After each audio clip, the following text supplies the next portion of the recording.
Hey everybody, this is Chris.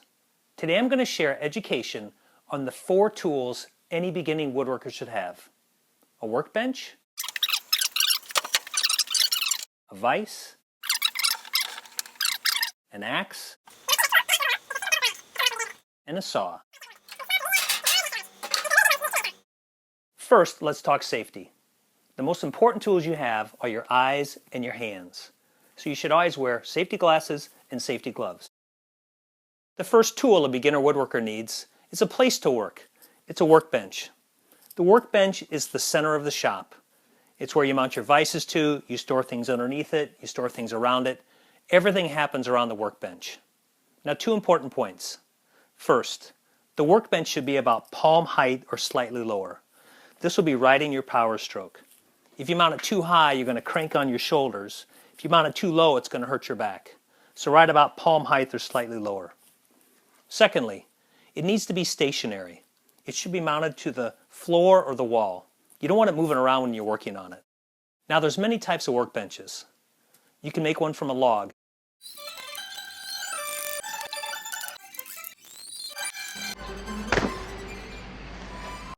My first workbench I made with a piece of plywood and some 2x4s mounted to the wall. Hi, this is Chris. Today I'm going to talk to you a bit about my newfound hobby of whittling. Pretty cheap and simple, and it worked for several years. Now, this workbench is a maple top. It's about 1.5 inches thick. It's very stiff and very strong, and it's perfect for a workbench. Now, these go between $100 and $200. Now, I got this and 3 others at an auction for about 15 bucks a piece, so I got pretty lucky. I also have a standard woodworking bench. This is about 8 feet long, about 2.5 feet wide. It has a 3-inch maple top, vises, storage area, and even some drawers I've installed for chisels. But whether it's very simple or complex, they both have the same characteristics. It's about palm height, and it's stationary. So, the first thing you need as a woodworker is a place to work, a good workbench. Now, let's move on to the second thing a beginner woodworker needs, and that's a way to hold the work. Now, there's many ways to hold your work. You can use your hands, you can hold it between your knees, your feet. You'll see people holding things with their feet. That will work for a while, but it'll typically lead to injury.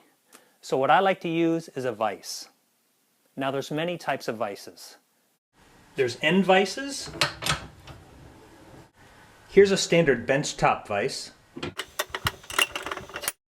This is a carving bench that I built, and it uses 2 vises, holes, and pegs to hold very unique shapes like a guitar.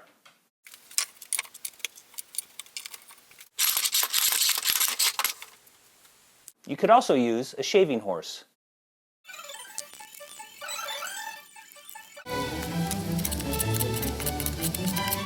This is a blacksmith vise. It's mounted to the bench here, and then you can see there's reinforced steel that goes all the way to the floor, so when they're beating on the steel, it holds the vise in place. This is a Sheldon vise, and it rotates, so you can clamp wood on one side and metal on the other. Now, just one important point there. You never want to clamp wood with metal jaws. You always want to use wooden jaws. And in this case, I've got leather over the wooden jaws to make sure you don't damage the wood. Now, this is a leg vise. And what it's designed to do is you've got a series of holes here with some pegs that you pop out. Then you put a long piece of board in there, tighten it down, and then you can work on it.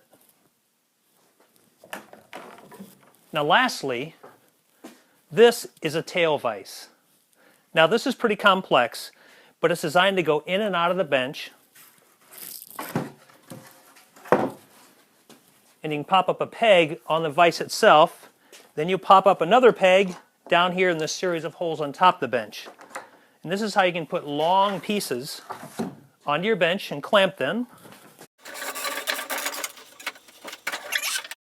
Now you can work on it this way as well. So you can see there's many types of vises to hold the project you're working on. I started with a $5 vise from the flea market. Now, let's move on to the third tool that every beginning woodworker should have, and it's my favorite tool, the axe. The first thing I want to talk about are the axe bevels. That's the shape of the edge. And there's two types. There's a single bevel, where there's one flat side and one angled side. And there's a double bevel, where both sides are angled. The single bevel is about control. This straight edge wants to follow the grain. The double bevel is designed to cut. Whereas this single bevel flat side will follow the grain, the double bevel will always want to cut into the grain. Let's look at examples of both single bevel and double bevel axes and their uses. Probably the most recognizable axe there is an axe used to cut down trees. This is double bevel. It's got a long curved handle. In the US, this is typically made out of hickory because it's a very springy wood. And the shape at the end is called a doe foot. And that's so when you're swinging really hard to chop down a tree, it doesn't fly out of your hands.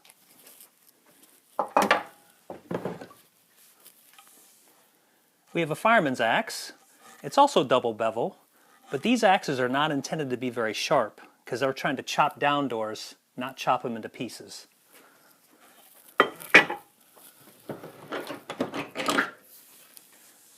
Here we have the famous Chopper 1 axe. I got this at a garage sale for $5. It's double bevel, and the bevel really gets the split going. And then as you're splitting wood, these levers engage the edges and spread it apart.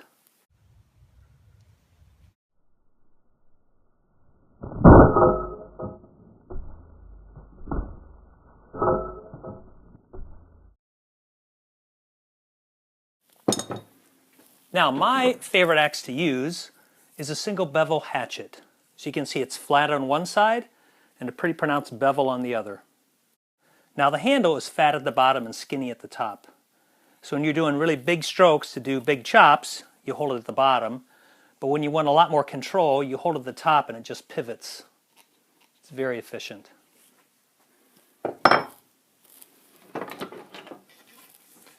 Now my favorite tool and axe in the whole world is the single bevel broad axe.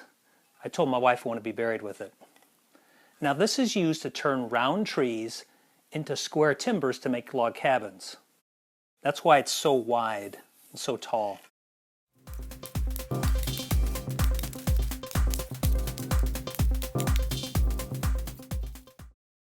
Now you notice it has what's called a bent handle.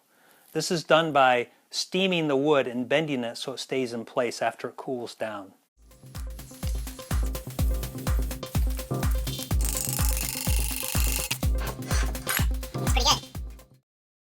This is intended to get your knuckles out of the way when you're turning these round trees into square timbers.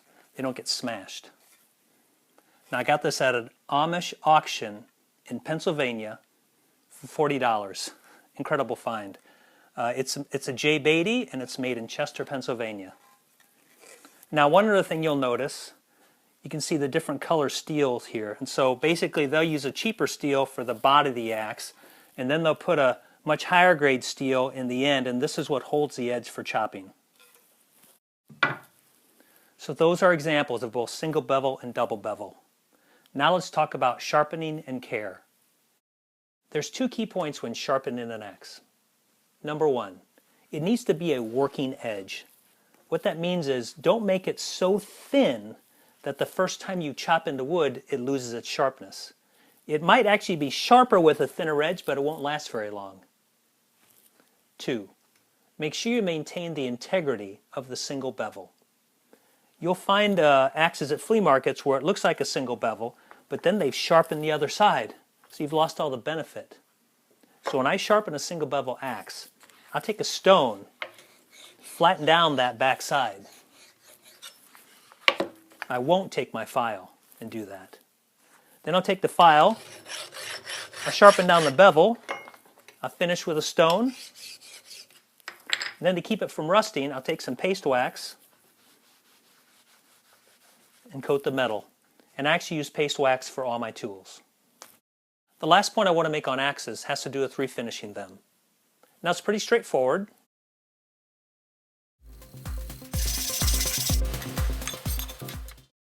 The key point is around the quality of the metal. Is it just surface rust or is it pitted? If it's surface rust, it's easy to scrape off and the metal beneath it is fine.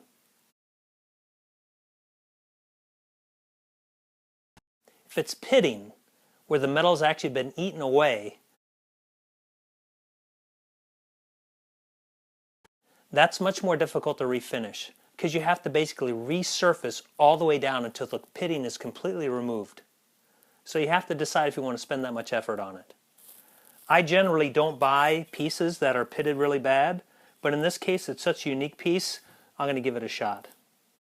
Well, that's all I got on axes. Let's move on to saws. Now there's two main types of saws. There's a rip saw and a crosscut saw. A rip saw is designed to cut with the grain. So if you're cutting a board, this is the length of the board, a rip saw is used to cut straight down the middle with the grain. And because you're going with the grain, you have to push the fibers out of the way. Again, you're not cutting across them, so you have to push them out of the way. That drives the tooth pattern. Tooth pattern looks like this.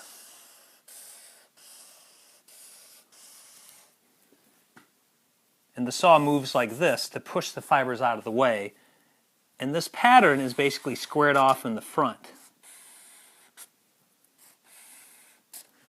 As you push the saw, you push the fibers out of the way.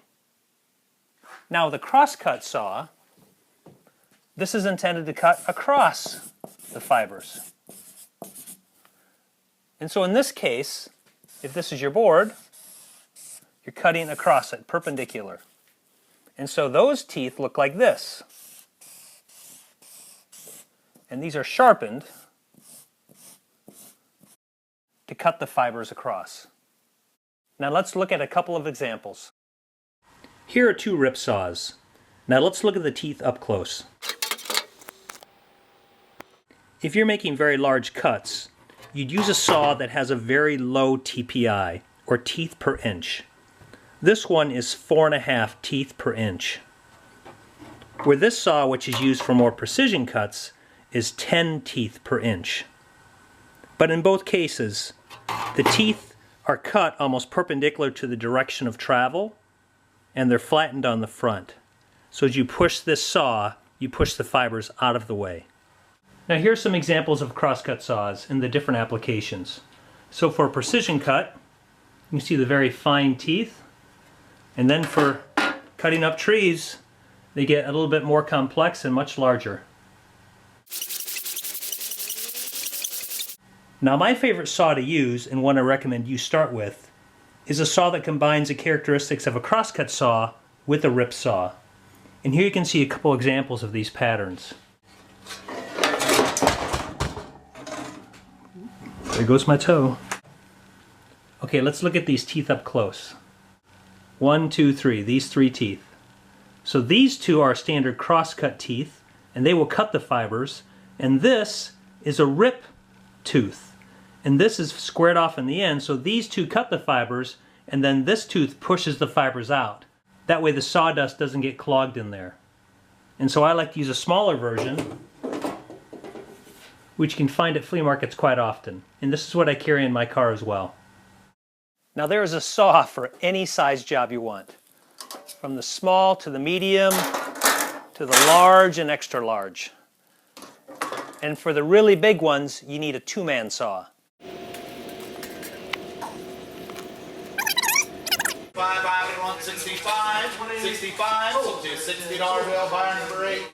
Now one note for buying these at the flea market. Make sure that they have the handle included. You can see there's two holes in these saws, one in the front and one in the back. And this one in the front is to give you power when you're doing this by yourself. And then you can move the handle to the back, and that way it can turn into a two-man saw. The third type of saw I'd like to touch on is the Japanese style saw. These saws are intended to be pulled, not pushed. And since you don't have to worry about blade flex, they're typically very thin. They also will have a very high TPI. This one is actually 26 teeth per inch. And these are intended for very fine finishing cuts, and they work really well. Now let's go on to sharpening.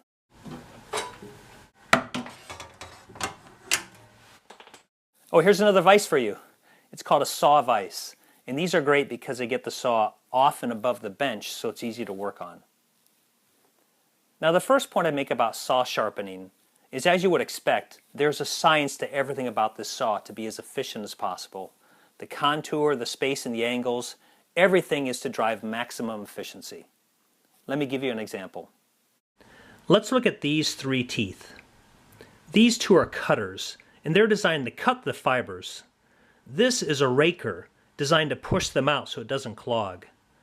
These two cutters are slightly longer than the raker. So if you sharpen these points too short and the raker's longer, then it'll just be pushing against unsevered fibers and it's very inefficient. So the relationship across this saw, all the dimensions, all the cuts and angles are very important that you maintain. Now to that point, if you find a saw at an auction or a flea market that's in really bad shape, I recommend you take it to a professional to get it sharpened. And they're not easy to find. But if it's in pretty good shape, you can do the basic sharpening yourself. The best tool to use for sharpening is a triangle-shaped file, because that can hit all the contours. So this raker tooth, which is just like a rip tooth, should be perpendicular to the direction of travel. So you will sharpen the points perpendicular. These cutters, however, the points are what's most important. So you'll sharpen the points, but don't knock the top of the points off or make them shorter, or you'll mess up the relationship. Well, that's all I got for you. I hope you enjoyed it. Be sure to subscribe or follow me on Twitter or Instagram at @ChopWithChris, as I'll be doing more videos like this. The next ones will be focused on chisels, spoke shaves, draw knives, and planes. Thank you.